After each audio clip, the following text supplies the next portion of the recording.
Bienvenue sur FreeCAD 1.0.2 sur Artix Linux. Une petite vidéo dans le genre on peut mieux faire ou on peut faire différemment.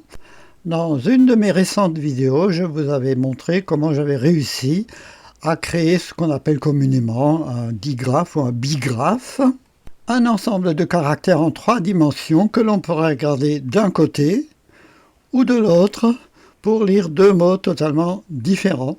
Or, quelqu'un m'a demandé, peut-on créer un bigraphe plus étroit et néanmoins lisible, et comment le faire d'une façon relativement simple? Je suis arrivé à quelque chose de correct et facile à faire.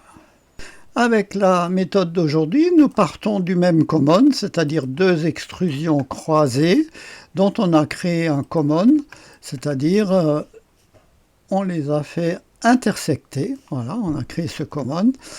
Mais aujourd'hui, nous allons nous servir d'une esquisse qui est là, que l'on peut modifier après coup. Voilà, on peut. Et d'une extrusion.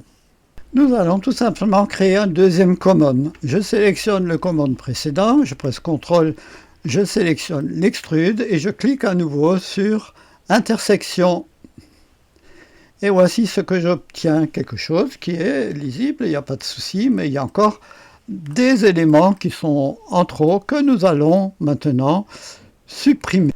On ne peut pas masquer ou supprimer une partie de ces formes parce que tout est contenu dans ce command 002 et contrairement à la dernière fois où nous avons utilisé l'atelier draft, nous allons utiliser une fonction qui s'appelle Explode Compound de l'atelier Part. Je remercie au passage Fortman qui m'a indiqué cette fonction que je n'avais jamais utilisée, honte à moi. Et d'où cette vidéo aujourd'hui, on peut faire différemment, on peut mieux faire. Donc je sélectionne le command 002, c'est-à-dire cet ensemble. Je clique sur Explode Compound. Donc j'obtiens un ensemble de commandes ici.